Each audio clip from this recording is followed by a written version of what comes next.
Masih ya. Oke, kita mulai kembali. Ini sudah ada pesertanya mana? Oke, sudah 24 peserta kita sudah. Ya. Hmm.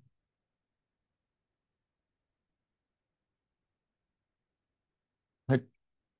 Pada pertemuan keempat ini kita akan masuk di salah satu diagram yang cukup penting dalam object oriented model programming ya, yaitu activity diagram. Nah, diagram ini membantu kita memodelkan alur aktivitas atau eh, proses kerja dalam satu sistem dari awal hingga akhir. Nah, tujuannya adalah supaya kita bisa memahami bagaimana sebuah sistem beroperasi dari sisi alur activity. Nah, sampai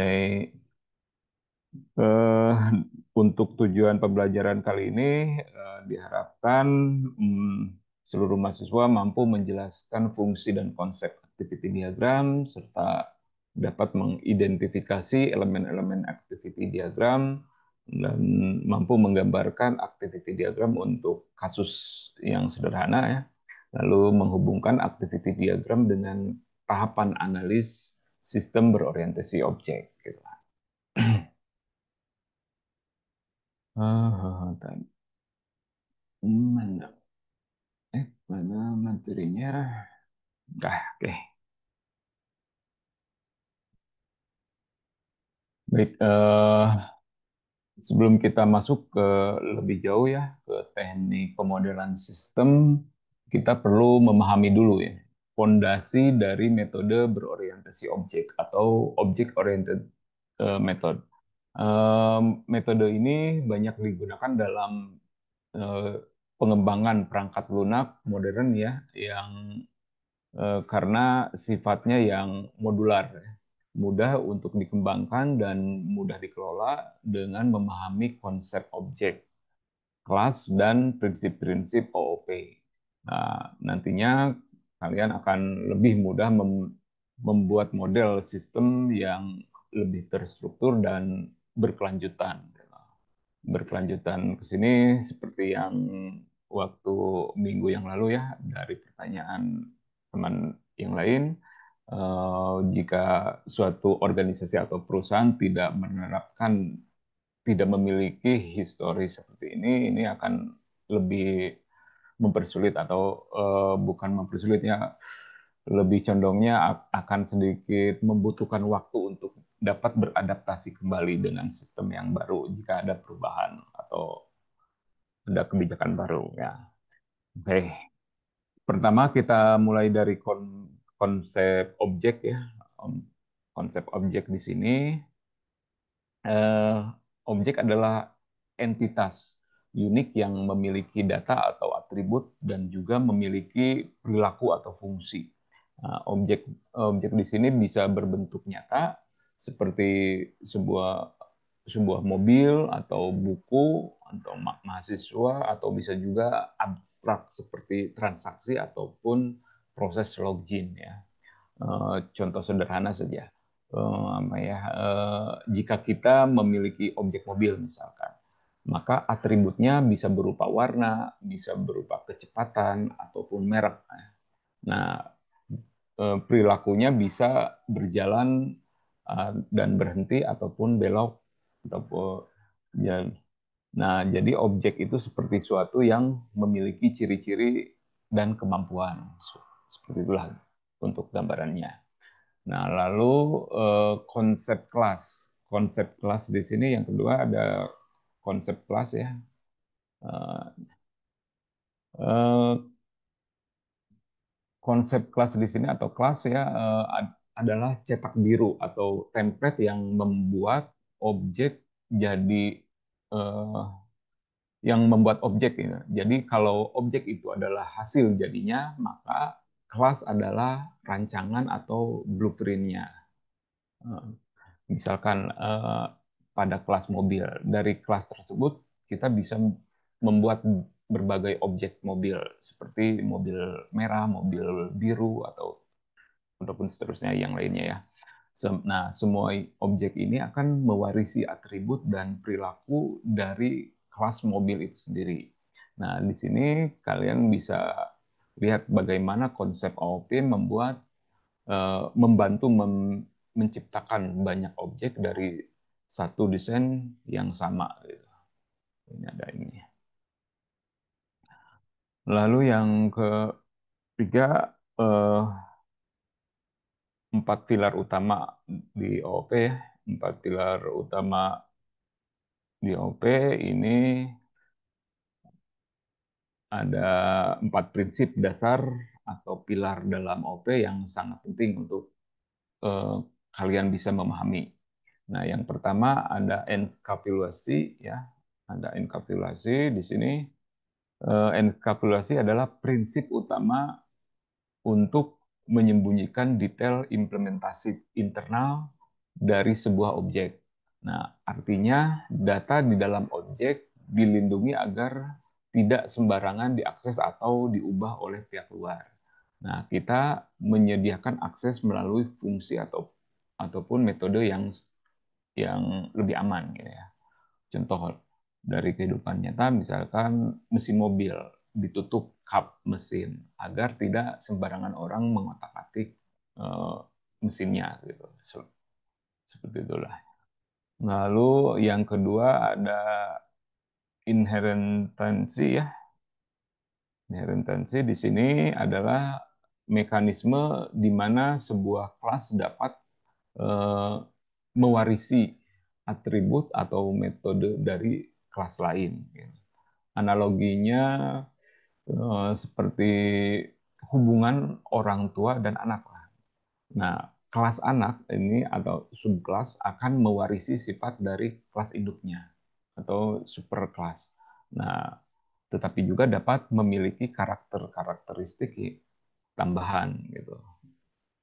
Di ibaratnya ya, contoh misalnya kelas kendaraan dapat diwarisi oleh kelas mobil, motor, dan bus. Ya. Itu sudah termasuk kelas kendaraan. Ya. Nah, lalu yang ketiga ada polimorfisme ya. Polimorfisme di sini adalah memungkinkan objek yang berbeda merespon perintah atau metode yang sama dengan cara yang berbeda.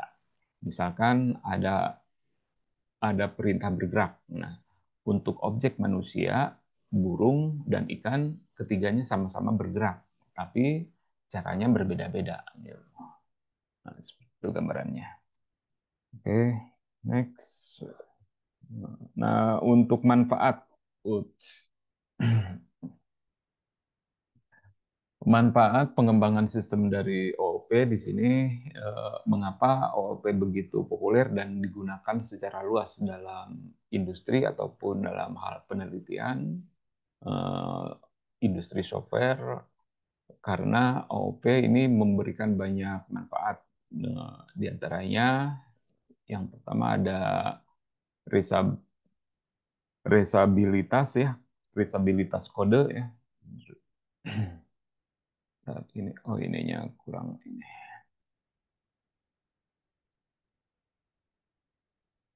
Nah, resabilitas kode, risabilitas kode di sini dimaksudkan kode dapat digunakan ulang atau tidak perlu menulis dari nol gitu ya ininya. Lalu manfaat yang kedua, kemudahan dari pemeliharaan. Kemudahan dari pemeliharaan di sini lebih condong pada mudah memperbaiki ataupun memperbarui sistem. Lalu yang ketiga, modularitas sistem. Modularitas sistem di sini sebagai sebuah aplikasi dibagi menjadi bagian-bagian kecil yang mudah untuk dikelola.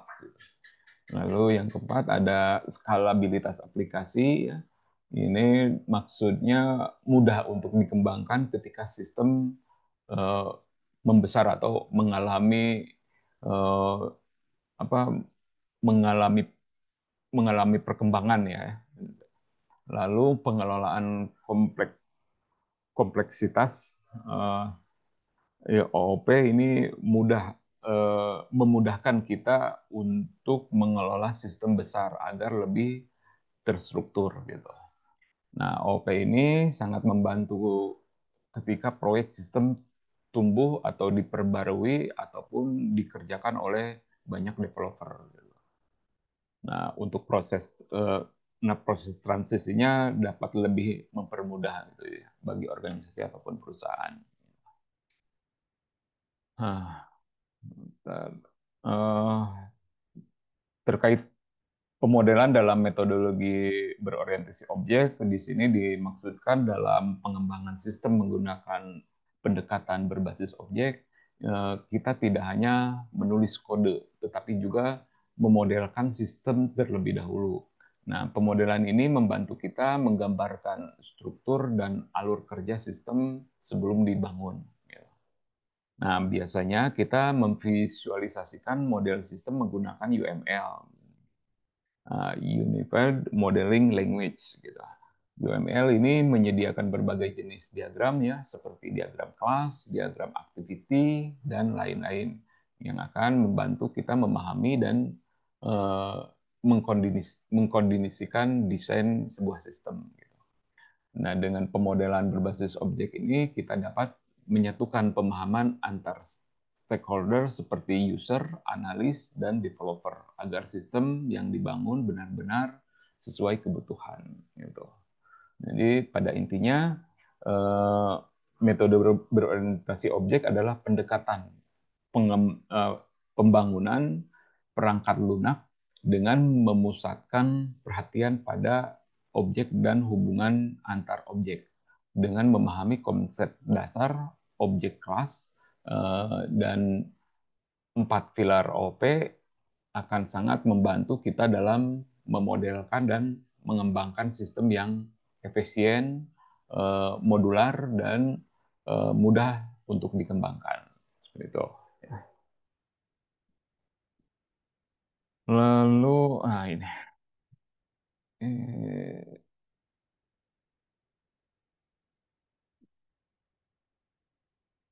eh, terkait pengenalan model activity ya, materi ini harap lebih bisa dipahami ya.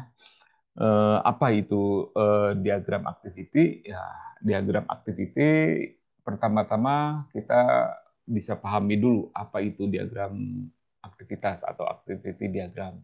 Diagram ini adalah representasi visual dari alur kerja suatu sistem. Nah, diagram ini menunjukkan urutan aktivitas, tindakan, dan keputusan yang terjadi dalam suatu proses. Fokus utama dari activity diagram adalah pada perilaku dinamis sistem. Artinya bagaimana sistem beroperasi dari langkah ke langkah. Nah, bukan hanya struktur datanya saja gitu.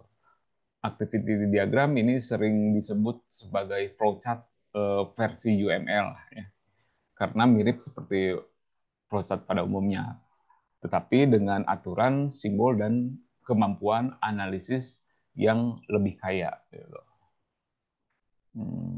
Lalu, nah, kapan kita menggunakan activity diagram ini? Diagram ini sangat berguna di hampir seluruh tahapan pengembangan perangkat lunak ya. Kita menggunakannya lebih condong pada memodelkan proses bisnis dari awal sampai akhir, end to end ya. Lalu menjelaskan logika proses, alur kerja, dan fungsi sistem, serta menganalisis aktivitas paralel ya yang maupun alur ataupun misalnya dua proses yang berjalan secara bersamaan.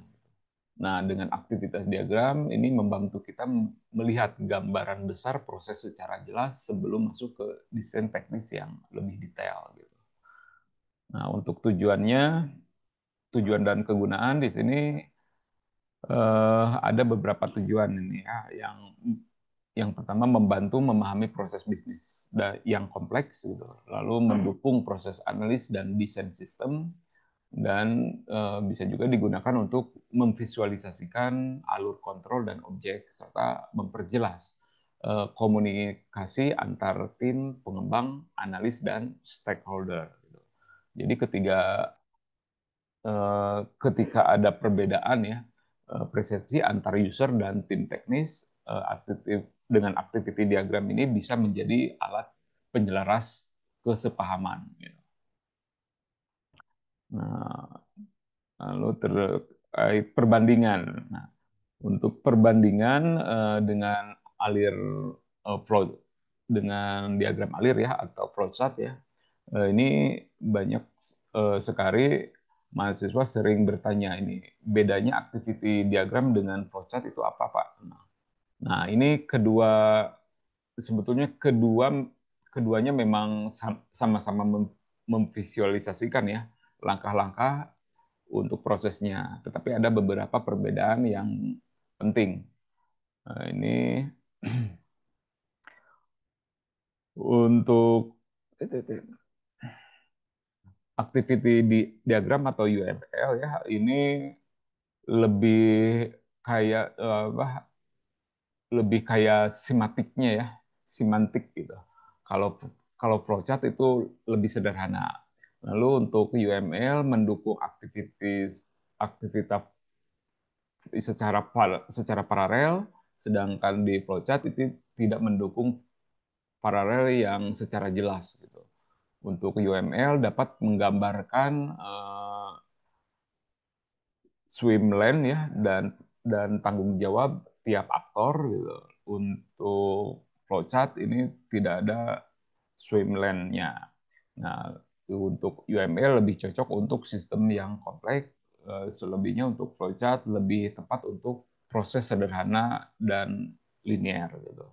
Nah, itu aktivitas diagram lebih tepat digunakan untuk pemodelan alur sistem yang kompleks, eh, terutama melibatkan banyak aktor keputusan dan proses secara paralel. Nah, hmm, ini contoh ini ya, bisa disimak itu. Nah, nah, seperti ini ya, detail detail perbedaan teknis activity diagram vs flowchart bisa dilihat ya. Nanti silakan. Untuk diagram aktivitas bagian dari ML ya, ini mendukung proc engine untuk menunjukkan aktivitas paralel ya. Ininya lalu menggunakan swimlane untuk menunjukkan siapa yang bertanggung jawab ini dan mampu memodelkan alur kontrol atau dan alur objek sekaligus gitu. Itu nah, kita langsung ke komponennya ya. Nah, sebagai contoh ini ya, di yang tadi eh, bisa lihat eh, contoh sederhana dari aktivitas diagram UML ketika user memasukkan data login ya. Di sini ada ya yang tadi itu benar-benar yang besar ini. Nah, misalkan ini. Misal ketika user memasukkan data login lalu sistem memvalidasi dan menolak atau menerima input tersebut. Lalu diagram ini menunjukkan alur keputusan aktivitas sistem serta jalur akhir prosesnya seperti apa. Nah, untuk komponen-komponen ya.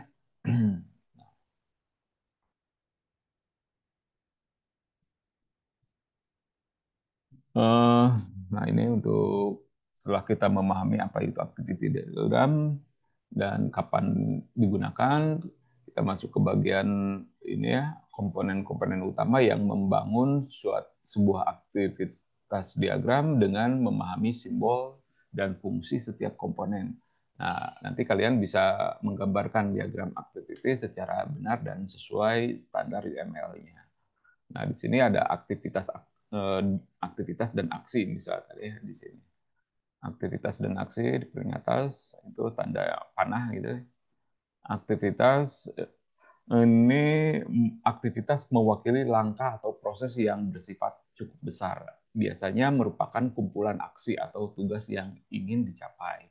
Lalu untuk aksi adalah langkah tunggal dan lebih spesifik di dalam sebuah aktivitas.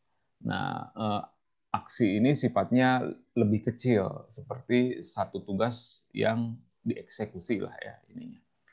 Kalau diibaratkan dalam kehidupan nyata, misal aktivitas bisa seperti memproses pesanan, sedangkan aksi di dalamnya bisa mencakup eh, ngecek stok ataupun cetak invoice ataupun konfirmasi misalkan sudah melakukan pembayaran. Nah, seperti itulah ininya untuk aktivitas dan aksi. Nah, lalu yang kedua ada state awal dan state akhir ya. Sini ada state awal dan state akhir, dalam lingkaran ada kotak gitu ya. Ini untuk seperti itu simbolnya. Eh, Kedua state ini ya cukup penting nih, yang selalu ada dalam sebuah diagram. Nah, state awal di inisial dengan state ditunjuk ditunjukkan dengan sebuah lingkaran yang solid hitam ya. Seperti di gambar ini ada titik mulai suatu alur aktivitas, menandakan mulai suatu alur aktivitas. Lalu untuk state akhir ya, di sini juga ada ininya final ya, ditunjukkan dengan lingkaran bersarang. Nah, ini adalah titik selesainya suatu alur. Nah, setiap activity diagram harus memiliki state awal, tetapi tidak selalu wajib punya state akhir gitu. Karena bisa bisa saja itu proses yang bersifat ada berulang gitu ya, atau status yang sedang berjalan gitu. Lalu yang ketiga ada transmisi.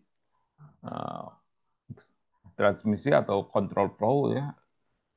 Ini adalah transmisi atau alir kontrol yang digambarkan dengan panah. Panah ini menunjukkan arah eksekusi dari satu aksi ke aksi berikutnya.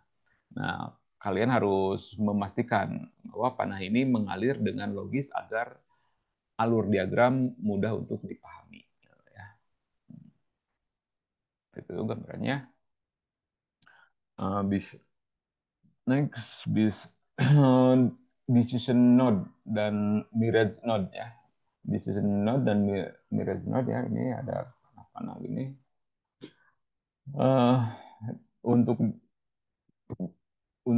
decision node ini digambarkan seperti belah ketupat ya. Ya, ini adalah titik kondisi yang menghasilkan cabang alur yang berbeda. Misalkan jika valid, maka lanjut. Jika tidak, maka tampilkan ada pesan error atau apa ya. Lalu untuk mirage node ini digunakan untuk menggabungkan kembali alur yang sebelumnya bercabang atau sebelumnya melanjutkan alur proses ke berikutnya. Jadi untuk decision ini memecah alur, sementara mirage ini menyatukannya kembali gitu ya. Nanti ada sebagai contohnya. Lalu untuk frog node dan join node ya, ini untuk proses yang berjalan secara paralel atau secara bersamaan. Kita menggunakan simbol frog node ya, membagi alir menjadi beberapa jalur paralel. Nah, contoh setelah user login, sistem dapat secara paralel cek notifikasi, cek profile, dan load dashboard. Lalu untuk join node ini menggabungkan kembali beberapa proses paralel menjadi satu alur. Nah, fork dan join ini biasa digunakan dalam sistem yang memiliki proses yang dilakukan serentak, seperti sistem e-commerce atau sistem pelayanan instansi ya, sebuah instansi ya. Oke, selanjutnya.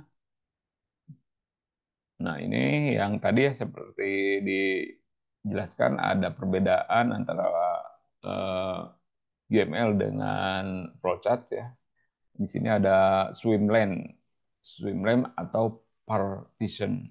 Nah, eh, kita punya fitur yang mendukung kolaborasi pemahaman, yaitu selain swimlane atau partition ini digunakan untuk eh, mengelompokkan aktivitas berdasarkan aktor ataupun departemen gitu. Tujuannya adalah agar terlihat jelas siapa yang bertanggung jawab terhadap setiap langkah dalam proses.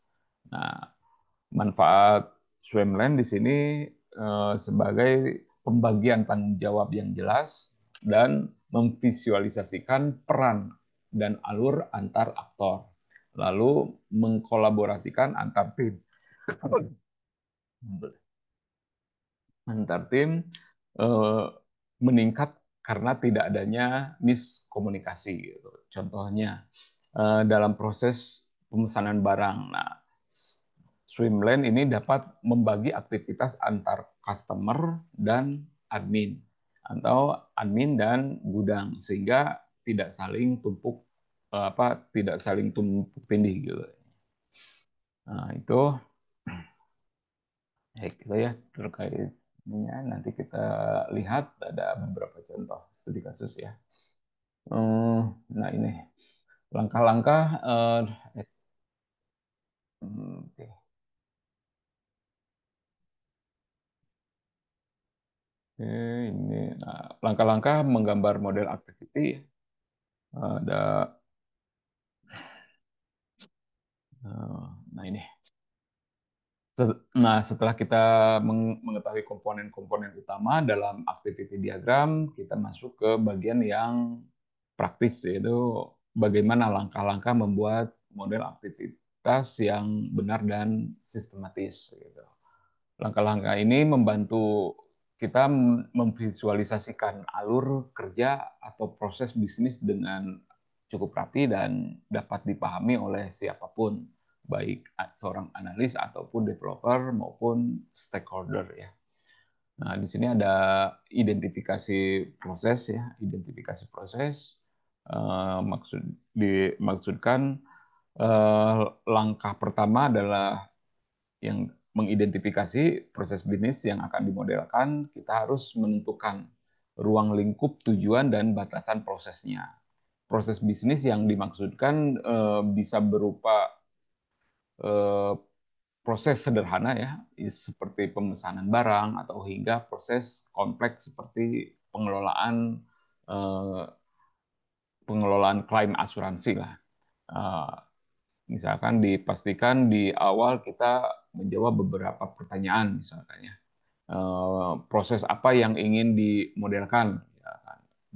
Lalu siapa yang terlibat dan di mana saja proses dimulai dan diakhiri gitu. Nah, itu pemahaman ini menjadi fondasi sebelum kita menggambarkan. Lalu yang kedua ada definisi aktor.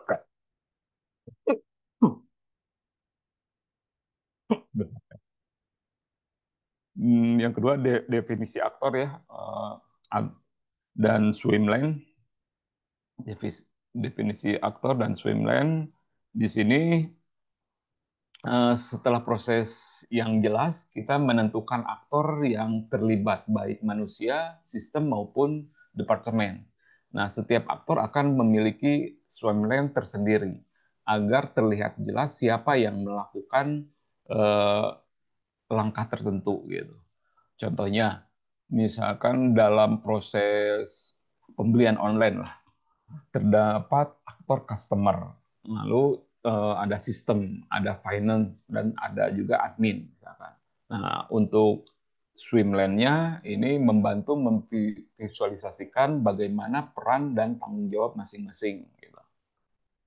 Lalu yang ketiga ada menentukan titik mulai dan akhir. Nah, di sini langkah menentukan titik mulai dan akhir, eh, di mana proses dimulai dan diakhiri. Kita tandai titik awal dengan initial state ya, dan titik akhir dengan final state. Gitu. Seperti yang simbol yang tadi ya. Menentukan titik awal akhir sangat penting agar diagram tidak menjadi alur tanpa ujung ataupun membingungkan dari si pembaca ya atau stakeholder yang terkait gitu.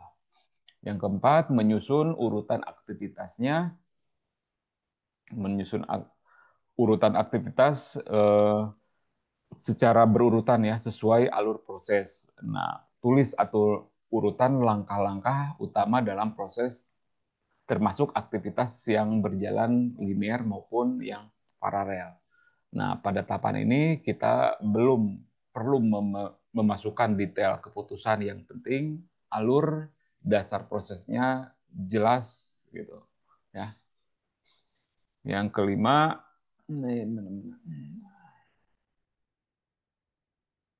nah ini sertakan logika alur ya.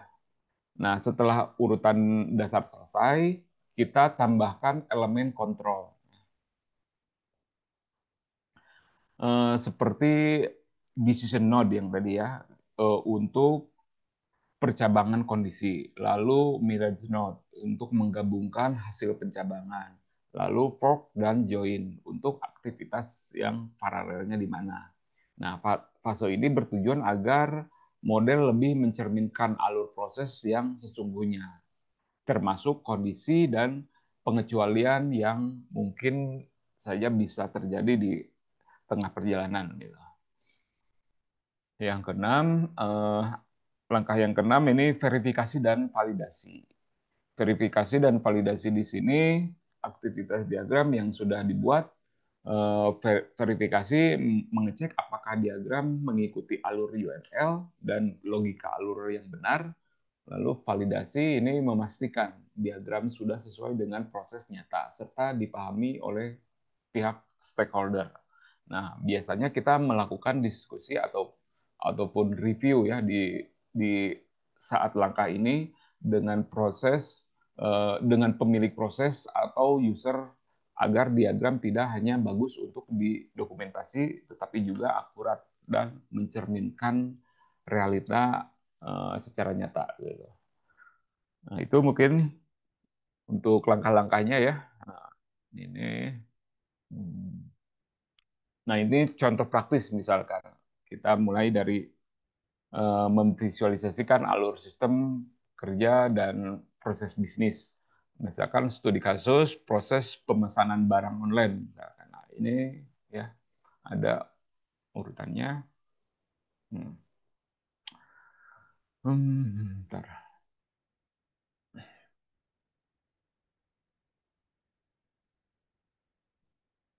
Nah, proses pemesanan barang online ya, langkah-langkah seperti berikut bisa kalian simak nanti ya. Enggak, ini yang pertama memilih produk ya, memilih produk eh, maaf, maaf. Untuk startnya ya, tadi ya diawali dengan titik awal dan titik akhir, ingat ya.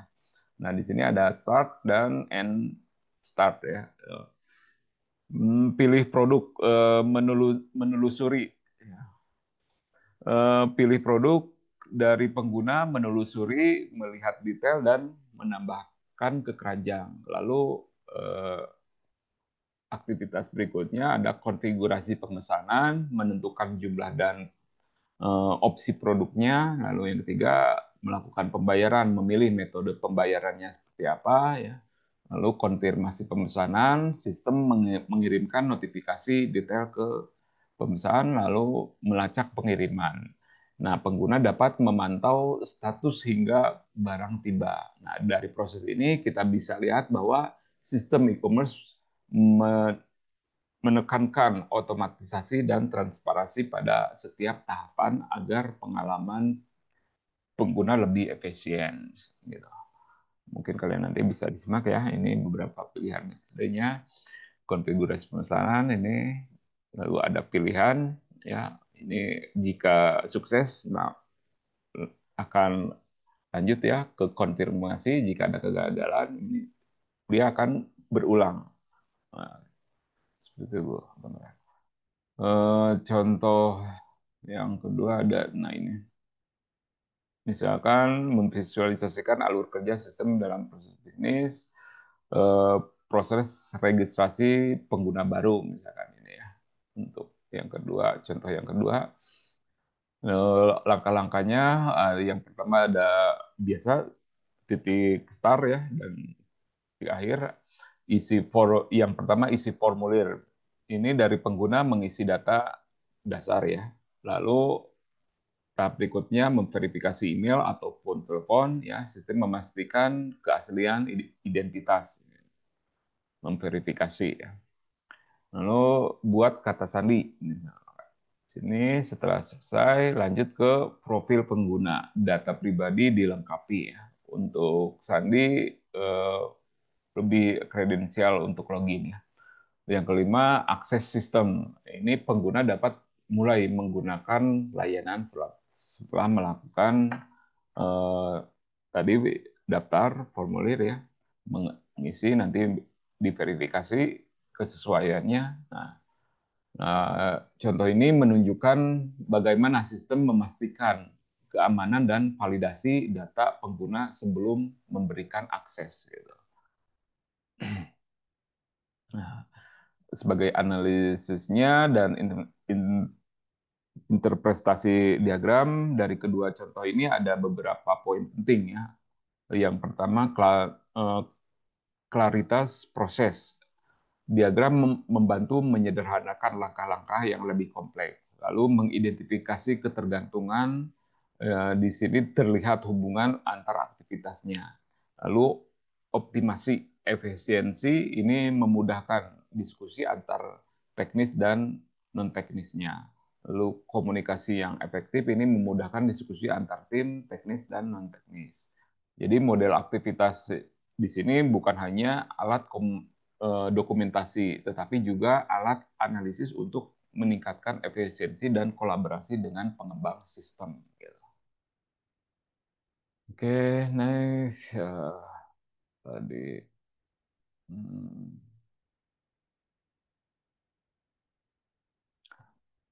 Next. Nah, oke, tinggal satu slide lagi. Nah, praktik terbaik dan tips saat kita menggambar ya. Eh, ini beberapa beberapa trik atau tips ya, praktek terbaik dan tips dalam menggambar diagram aktivitas UML yang efektif. Tujuannya agar diagram yang kita buat tidak hanya benar secara teknis, tapi juga mudah dipahami oleh semua pihak. Yang pertama, eh, jaga agar diagram tetap sederhana gitu. Fokuslah pada satu tujuan utama per diagram. Nah, ini hindari menampilkan terlalu banyak detail yang bisa membuat visualnya lebih rumit gitu. Dan nanti lalu yang kedua,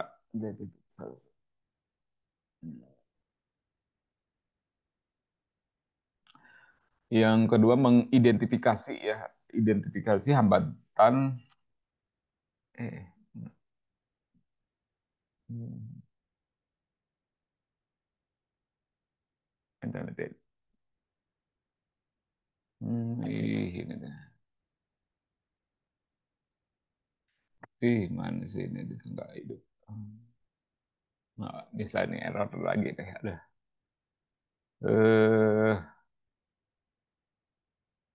Eh, Astagfirullah. Yang kedua, gunakan nama aktivitas yang jelas ya. Aktivitas di sini menggunakan istilah yang lebih deskriptif ya dan mudah untuk dimengerti. Nah, lalu hindari singkatan atau jargon teknis yang mungkin bisa membingungkan pihak stakeholder atau non teknis yang masih belum memahami. Gitu. Yang ketiga, hindari detail yang tidak perlu dan tidak semua proses internal harus ditampilkan gitu. Prioritaskan alur utama agar agar pesan dari diagram tetap fokus dan mudah untuk diikuti. Yang keempat, ini ada konsisten dalam menggunakan notasi. Nah, ikuti standar UML secara konsisten, bentuk, simbol, dan alur harus seragam agar pembaca tidak salah dalam menafsirkan dari diagram itu sendiri. Lalu kelima, melibatkan stakeholder dalam mereview. Nah, ajak pengguna atau tim lain meninjau diagram. Gitu. Hal ini membantu memastikan pemahaman yang sama dan bisa jadi sebagai kesepakatan untuk memvalidasi proses bisnisnya. Nah, intinya diagram activity ini yang efektif adalah alat komunikasi visual yang kuat, bukan sekedar merepresentasikan teknis yang rumit gitu ya. Buat lebih simpel gitu ini pada intinya gitu. Uh, nah, next kita lanjut. Nah, ini kesimpulannya ya, ini nanti kalian bisa ini simak. Untuk setelah kita mengetahui komponen-komponen utama dalam activity diagram ini, bagaimana langkah-langkah membuat model aktivitas yang benar dan sistematis, kita akan ini membantu kita memvisualisasikan alur kerja atau proses bisnis dengan rapi dan dapat dipahami oleh siapapun, baik analis, developer maupun stakeholder ya, user ya. Nah, yang pertama yang tadi ya sudah kita simpulkan di sini sebagai kesimpulannya mengidentifikasi proses bisnis. Langkah pertama adalah mengidentifikasi yang akan dimodelkan. Kita harus menentukan ruang lingkup tujuan dan batasan proses. Nah, proses bisnis di sini dimaksudkan bisa berupa proses sederhana seperti pemesanan hingga proses kompleks seperti pengelolaan klaim ya. Pastikan di awal kita menjawab beberapa eh, pertanyaan. Proses apa yang ingin dimodelkan, siapa yang terlibat, dan di mana proses itu dimulai gitu. Itu ya untuk kesimpulannya. Nanti bisa disimak ya untuk studi kasusnya. Mungkin ya di sini ada yang ingin disampaikan, silakan bisa diketik ataupun disampaikan langsung. Untuk pemodelan ini nanti akan ini ya kalian pada saat di semester akhir membuat skripsi ini kalian akan pasti akan terlibat dalam pembuatan laporan diagram activity ya gitu. Mangga jika ada yang hal ditanyakan eh minggu ini ada ini ya ada tugas yang studi kasus sederhana lah supaya kalian bisa lebih memahami bagaimana aktiviti diagram dan alurnya bisa berjalan dalam sebuah studi kasus objek di organisasi ataupun perusahaan. Ya, mangga tuh jika ada yang di ini sudah bisa dipahami ya, Kang Egi, Kang Arifin sudah pasti sudah pernah mengalami ya menyusun sebuah proyek mungkin ya. Nah, gitu gimana Kang Riva, Kang Wisnu? Ada yang ini menyimak sungguh serius. Pasti sudah bisa memahami. Bingung atau gimana gitu deh keseriusannya. Insya Allah Sebenarnya lah Pak, ya. untuk materi ini di semester sebelumnya sudah dipelajari sih Pak. Hampir Sudah, memahami. oh, Ya, alhamdulillah berarti lebih ini tuh ya. ya, lebih Sudah mematangkannya lagi Pak di di mm-mm, semester ini. lebih di ini kan apa. Eh, Sebelumnya biasanya menggunakan aplikasi apa yang digunakan? Draw IO sama paling itu Star UML.